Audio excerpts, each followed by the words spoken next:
Hello দর্শক, আজকে চলে আসছি কক্সবাজার জেলার মহেশখালী উপজেলার একটি লবণ উৎপাদন কেন্দ্রের একটি মাঠে।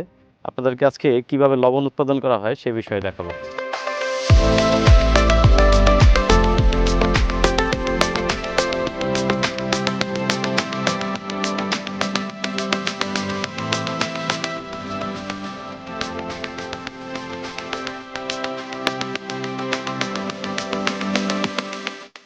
আমি এখন দাঁড়িয়ে আছি যেখানে লবণ উৎপাদন করার জন্য চাষিরা তার প্রক্রিয়া করে থাকেন। তার পরবর্তীতে এখানে একটি লবণ স্টোরেজ রাখা আছে যেখানে লবণ সংরক্ষণ করা হয়।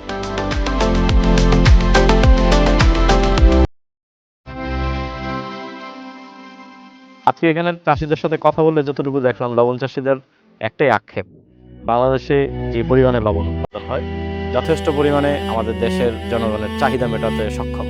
তারপরেও বিদেশ থেকে লবণ আমদানি করার ফলে এই লবণ চাষিদের দুর্ভোগের সৃষ্টি হচ্ছে, যেমন তারা ন্যায্য মূল্য পাচ্ছে না। আর দেশের মধ্যে যেদিন নুন উড়ের মানে মুশকিলি তুশকিলি যেদিন নুন আনের আর বহু নুন থাকি ওই এড়ে ই হলে এটা বাংলাদেশ আর অন্য দেশের তো অন্য দিকে ফারগারা হল বুঝছো না এটা বহুত তিন দিয়া 3 বছর কে নুন আছে 3 গাতে কিসল হয় মিস্ত্রি আর মানে নাটিকা বেশি অভাব মারলে না বিদেশে তো লবণ আনের আর কিনা আসতে গিয়ে হাতারে বিদেশে তো লবণ আনতো আর লবণ দাম নয় জানে 300 টিয়া 400 টিয়া আর 450 লবণ কিনা তোরতে 300 টিয়া বেশি 400 টিয়া আর কিছু টিয়া ঘর ঘাটতি